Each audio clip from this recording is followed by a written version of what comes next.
Hola, ¿qué tal, piccionaristas? Bienvenidos a un nuevo capítulo. Mi nombre es Sandra Villagómez y en esta ocasión vamos a hablar acerca de la nutrición porcina y su relación con el confort térmico de los animales. Bueno, hay que empezar reconociendo que cuando saquemos de una zona de confort térmico, de un rango de temperatura adecuado a los animales, este va a ser uno de los principales factores que nos va a limitar en la eficiencia o en la tasa de crecimiento de los animales, ya sea en los extremos de calor, de un estrés calórico, como por el contrario, un estrés por frío o un límite, llegar al límite o rebasar el límite de temperatura crítica inferior. En los sistemas de producción porcina es muy común que podamos encontrar sistemas abiertos en donde hay una amplia variación de temperatura, donde es más difícil poder controlar la temperatura ambiente, además de la humedad relativa. Todo esto va a influir en este mantenimiento, en ese rango en esa zona de confort térmico al que queremos llevar a los animales y al que recomiendan los sistemas y las guías genéticas para su correcto desarrollo.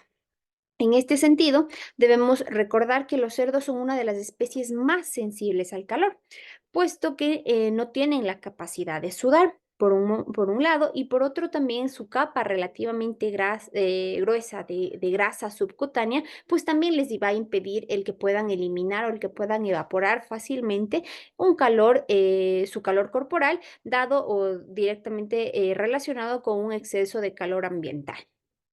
Además de esto, debemos saber que los genotipos porcinos modernos generan mucho más calor metabólico, tienen un metabolismo mucho más acelerado que aquellos genotipos, por ejemplo, comparado con los años 80 o 90. Por lo tanto, esto también debemos tomarlo en cuenta a la hora de poder setear o a la hora de poder ajustar los rangos de temperatura que tenemos en nuestras instalaciones. Ahora, este confort térmico prácticamente está relacionada o es la tasa de producción de calor que va a depender principalmente de la ingesta del alimento, también del tamaño corporal metabólico, es decir, del tamaño del animal. Nunca será comparable a un animal pequeñito que a lo mejor se retrasó en crecimiento, como también un animal mucho más joven, que aquel animal que es mucho más corpulento, más robusto o que además tenga una edad mucho más avanzada. Pero tiene una menor relación, esta tasa de producción de calor tiene una menor relación con el nivel de actividad física de los animales, pues sabemos que en los sistemas de producción que mantenemos, relativamente podemos controlar ese nivel de actividad física.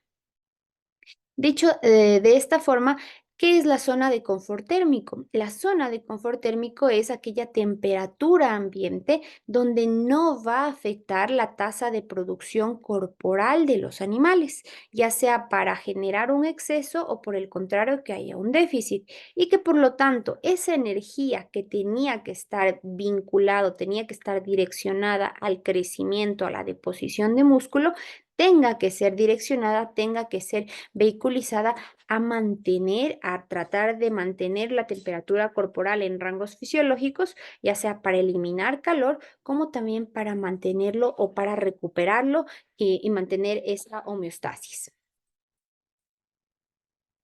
¿Cómo se ha calculado el requerimiento de energía de mantenimiento? Sabemos que uno de los principales requisitos o una de las principales condiciones fisiológicas de los animales antes de crecer, antes de generar músculo para la deposición de músculo de la tasa de crecimiento, primariamente necesitamos o necesitan cumplir con su energía de mantenimiento.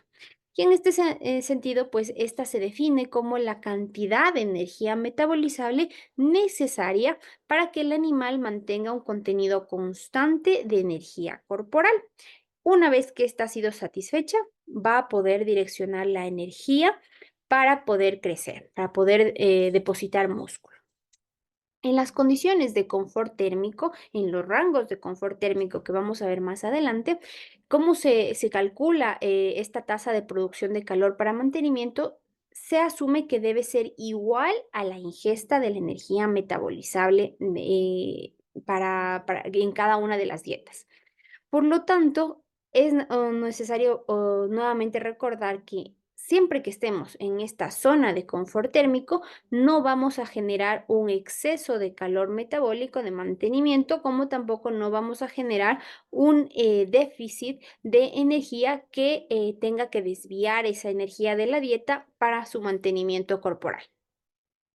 En la literatura se pueden encontrar varias ecuaciones en las que nos ha permitido o en las que se ha sustentado el cálculo de esta energía de mantenimiento a través o en la que también se ha comprobado que en una zona de confort térmico, pues esta es igual a la ingesta de energía metabolizable en la dieta. Vamos a ir a uno de los extremos que podríamos tener fuera de esta zona de confort térmico, y es el estrés calórico. El estrés calórico es ampliamente reconocido en diferentes especies de producción, como pueden ser las aves, como también en este caso el ganado porcino. Bajo un estrés calórico, es decir, en temperaturas que superan esta zona de confort térmico, los animales necesitan beber cantidades excesivas de agua. ¿Por qué? Porque hemos dicho que los cerdos no son capaces de sudar, por lo tanto tienen que buscar otros mecanismos para poder evaporar, para poder eliminar ese exceso de calor. Uno de ellos es aumentar su consumo de agua. Cuando estos aumenten su consumo de agua, va a generar un desequilibrio en los electrolitos. Por lo tanto, hay un aumento en la pérdida de estos.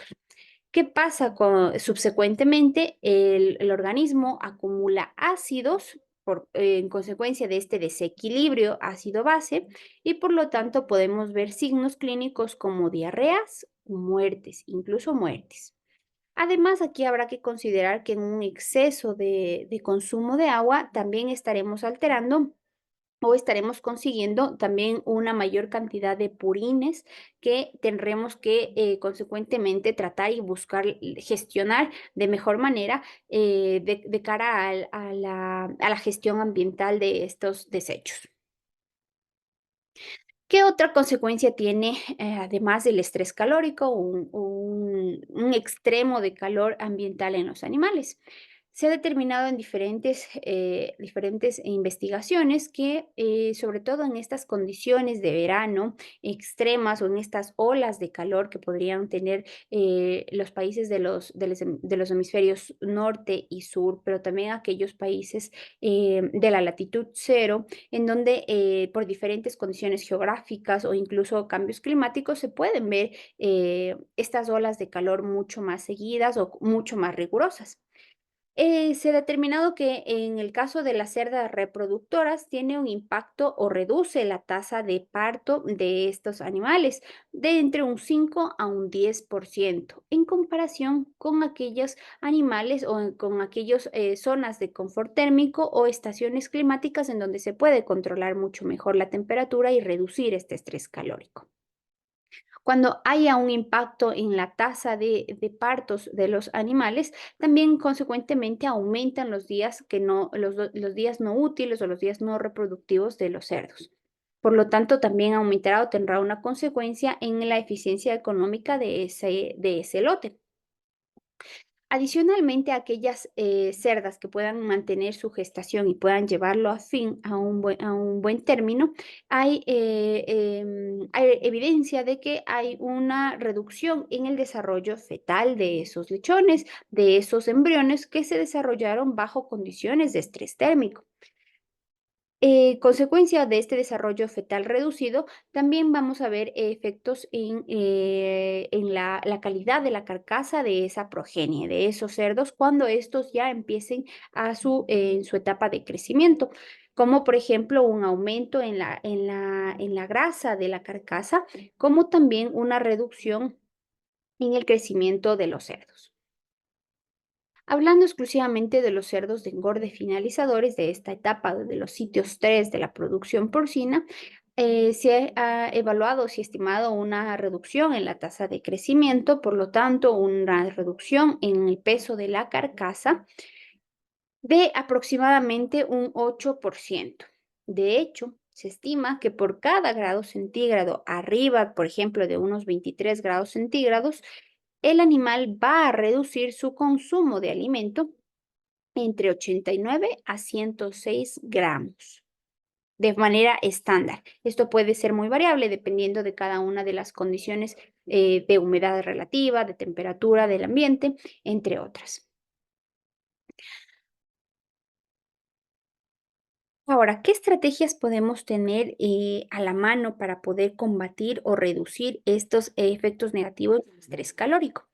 Sin duda, antes de empezar con cambios en la dieta, necesitaremos descartar o necesitaremos poner mucho énfasis nuestros esfuerzos en poder controlar el rango de temperatura a nivel de instalaciones, a nivel de manejo, asegurándonos pues la correcta instalación de diferentes equipos como ventiladores, paneles evaporativos, etcétera, que nos permita apoyar y nos permita mantener en un rango de temperatura en una zona de confort térmico a los animales.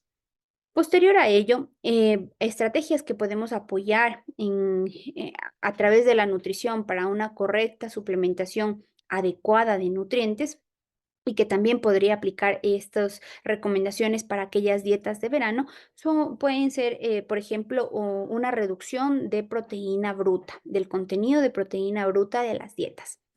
En múltiples ocasiones hemos hablado que los animales no tienen un requerimiento de proteína bruta, sino tienen un requerimiento de aminoácidos y aminoácidos digestibles.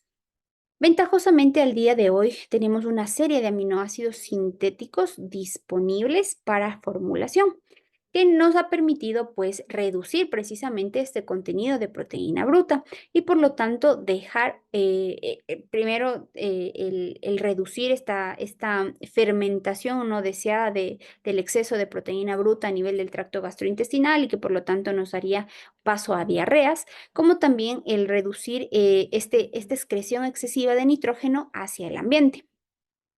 Ahora, hablando del estrés calórico, ¿qué relación tiene?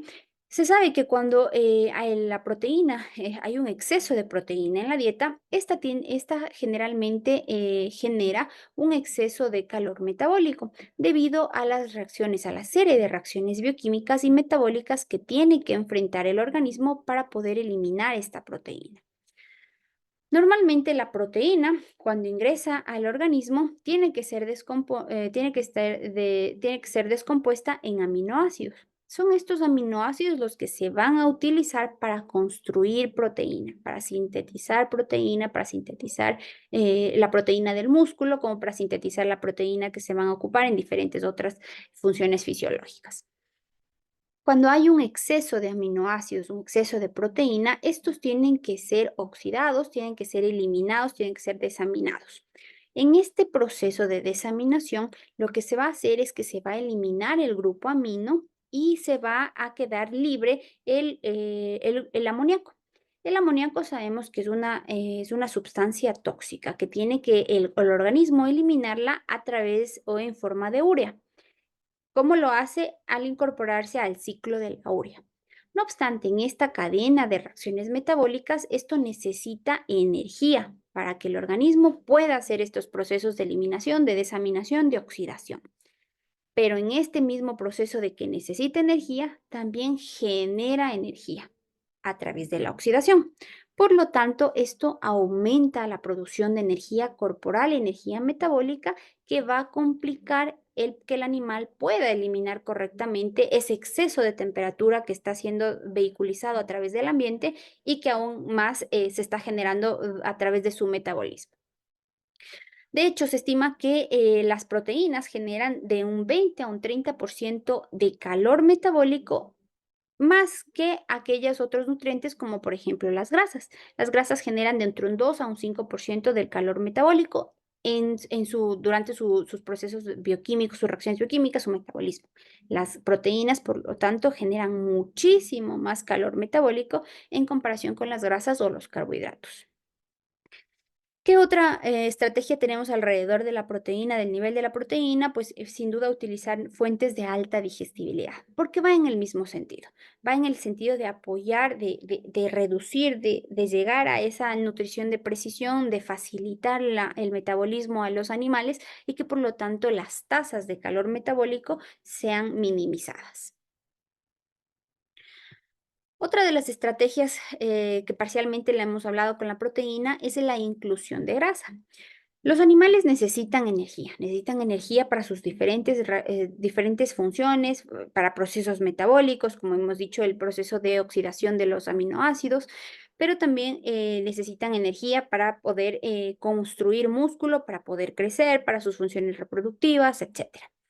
Cuando estamos frente a una situación de estrés calórico, lo que necesitamos es facilitar esa obtención de energía a los animales, minimizando la generación de energía de calor metabólico nuevamente.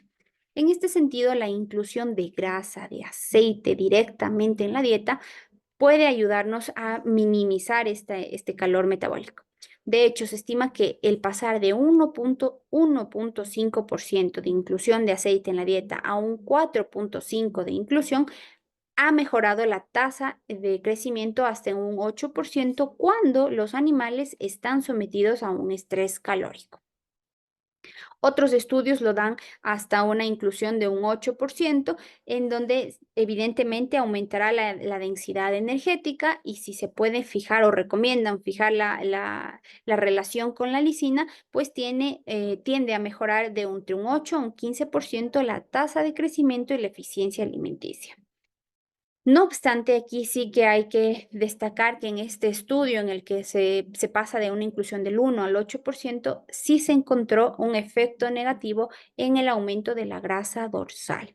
Y dependiendo de qué naturaleza, de qué aceite puede ser, de la composición de ácidos grasos de estos aceites, pues incluso podríamos tener complicaciones a nivel de la planta de sacrificio por las temperaturas que puedan influir en esa buena conservación de la grasa subcutánea, de la grasa dorsal.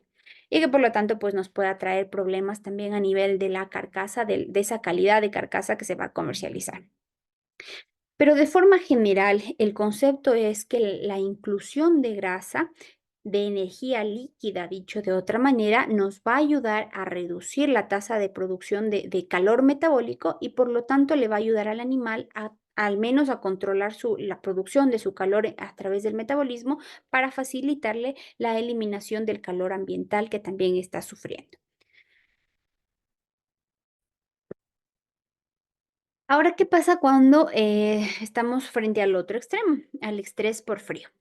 Bueno, normalmente debemos saber que cuando los animales están frente a un confort térmico y tienen la capacidad, tienen la opción de consumir ad libitum, a voluntad, esta cantidad de alimento que se ha estimado a través de las diferentes líneas genéticas considera ya la energía o la temperatura corporal necesaria para el mantenimiento y además la energía necesaria para su crecimiento.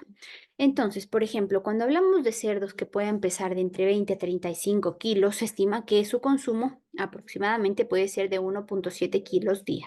Este representa 3,2 veces la cantidad necesaria de alimento, de energía para el mantenimiento. Es decir, tiene que superar la principal característica fisiológica básica, que es el mantenimiento, y posteriormente dar paso al crecimiento. En el mismo sentido, animales que pueden pesar de entre 60 a 100 kilos y que puedan consumir alrededor de unos 3,5 kilos día, estos tienen dentro de esta cantidad de alimento 3,7 veces la cantidad necesaria para su mantenimiento. Sin duda, esto también va a estar muy dependiente del tamaño corporal de los animales, como también de la edad. Aquellos animales, a pesar de que puedan estar en una edad similar, pero si son mucho más pequeños, estos evidentemente consumirían menos alimento y por lo tanto tendrían menos energía, menos alimento a disposición para su mantenimiento y posterior para su tasa de crecimiento. Entonces, ¿qué es la temperatura crítica inferior? La temperatura crítica inferior es aquella temperatura ambiente efectiva, la más baja para el manejo óptimo de los cerdos a la tasa de consumo de alimento especificada. Es decir, en el rango de temperatura o de zona de confort térmico que tenemos por un lado el extremo alto, que es la temperatura máxima efectiva dentro de este rango para que los animales no sufran o no se desvíen hacia el estrés calórico. Por el otro lado, tenemos a la temperatura crítica inferior, que vendría a ser su homólogo, pero la temperatura más efectiva, más baja para el manejo óptimo de los animales. Ahora, esto al igual que con la temperatura o con el estrés por calor, también se ha estimado a nivel de diferentes investigaciones, de diferentes estudios, en donde se ha permitido a los animales, sobre todo aquellos que puedan consumir ad libitum, o si se conoce su tasa de consumo real, el ir ajustando o el ir conociendo hasta qué temperatura, hasta qué límite inferior pueden llegar a mantener aún sus condiciones óptimas de crecimiento. Entonces, en este sentido, va a depender mucho del tamaño, del peso corporal de los animales, también de su edad fisiológica, su desarrollo fisiológico, para poder determinar cuál es su temperatura mínima óptima aún en la que los animales se pueden manejar. Por ejemplo, si estuviésemos hablando de unos cerdos lactantes, de unos cerdos recién nacidos, su temperatura crítica inferior, cuando estos consuman apenas lo necesario para el mantenimiento, una vez la cantidad de alimento necesaria para el mantenimiento, su temperatura crítica inferior será de 31 grados centígrados. Pero si por el contrario tenemos la posibilidad de que estos animales consuman mucho más alimento, 3 veces lo necesario para su mantenimiento, su temperatura crítica inferior se reducirá a 29 grados centígrados. Esto quiere decir que mientras más alimento este animal pueda consumir, tendrá menos probabilidad o tendrá un rango de temperatura crítica inferior mucho más amplio, más fácil de manejar. En este sentido, podríamos, por ejemplo, hablar de cerdas. Las cerdas, una cerda delgada que pueda pesar aproximadamente unos 140 kilos, una cerdita de reemplazo, si apenas consume una vez su energía o su requerimiento de mantenimiento, su temperatura crítica inferior será de 25 grados centígrados. Pero si ella es capaz y a través del alimento que le estemos proveyendo y de la correcta nutrición, 3 veces su nivel de mantenimiento, su temperatura crítica inferior cambia hasta 14 grados centígrados, lo cual nos permite manejarnos pues en un rango mucho más fácil. Esto también, esta temperatura o este estrés por frío, también va a estar dependiente muy de la mano del tipo de instalaciones que tengamos. Por ejemplo, si podemos manejar un piso aislado y además un crecimiento, una gestación, unas diferentes fases en grupo de los animales, la temperatura crítica inferior será alrededor de 13 a 14 grados centígrados en un periodo de crecimiento y de 10 a 11 grados centígrados en finalización, pero esto recordando que sea una crianza grupal y que además tengan un piso aislado. Si tenemos un piso ranurado y también los animales están en grupo, la pérdida de calor será mucho mayor. ¿Por qué? Precisamente porque el piso, a través de su ranuración, pues permite este intercambio de temperatura, este recambio de aire y por lo tanto, pues va a haber una mayor pérdida de calor. Se estima, pues, de entre 3 a 4 grados centígrados por encima de lo que podríamos esperar, con un piso aislado. Y ahora, si tenemos un piso mojado, este va a todavía propiciar más pérdida de calor. De hecho, es una de las estrategias que se utiliza cuando los animales estén sometidos a estrés calórico. De forma similar a lo que veíamos con el estrés calórico cuando los animales dejan de consumir alimento, en el caso del estrés por frío, los animales van a tener que aumentar, o nosotros si están restringidos, tendremos que aumentar la disposición de alimento.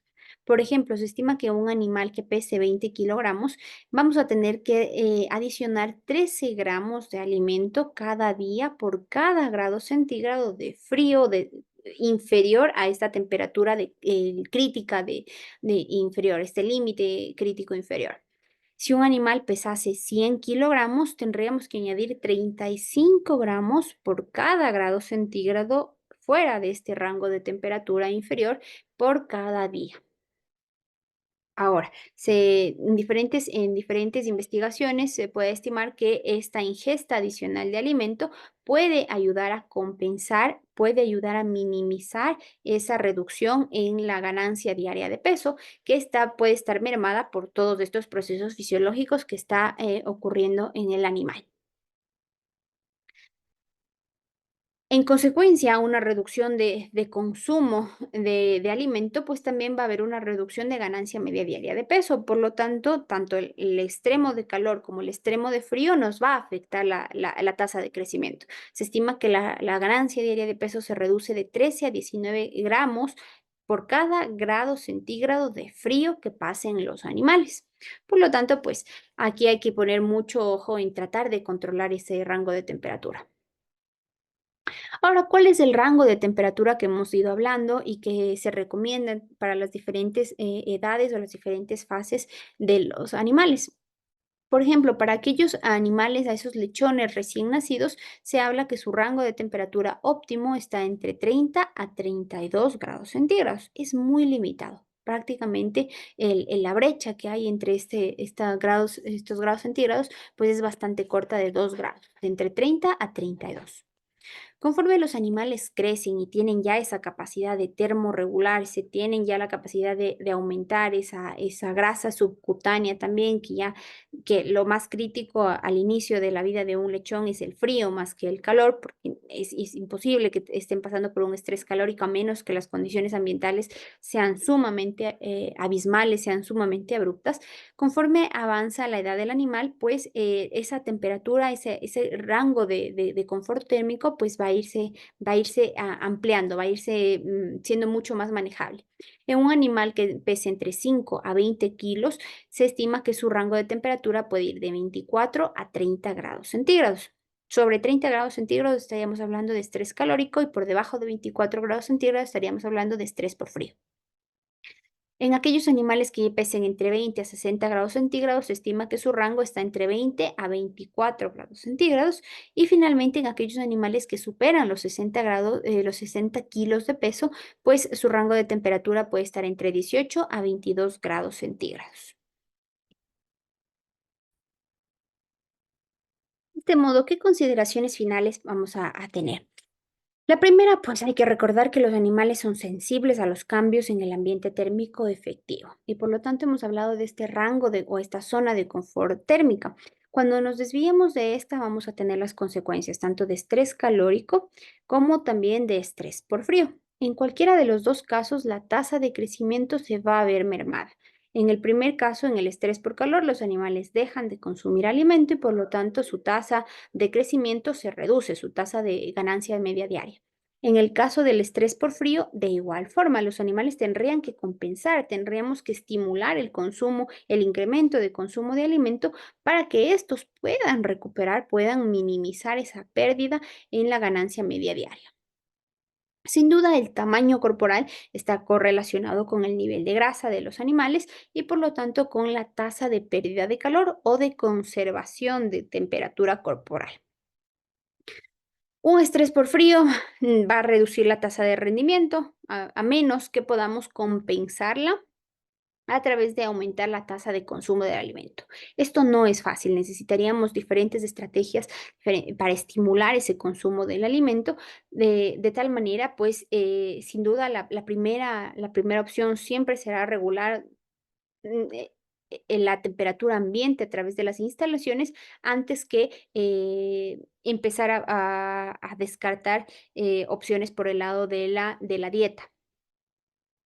El estrés por calor, como lo hemos dicho, reduce la tasa de consumo, por lo tanto un menor rendimiento, y los ajustes dietéticos siempre serán la segunda opción después de este correcto manejo de instalaciones de ambiente y buscarán pues no sobrealimentar ni subalimentar a los animales.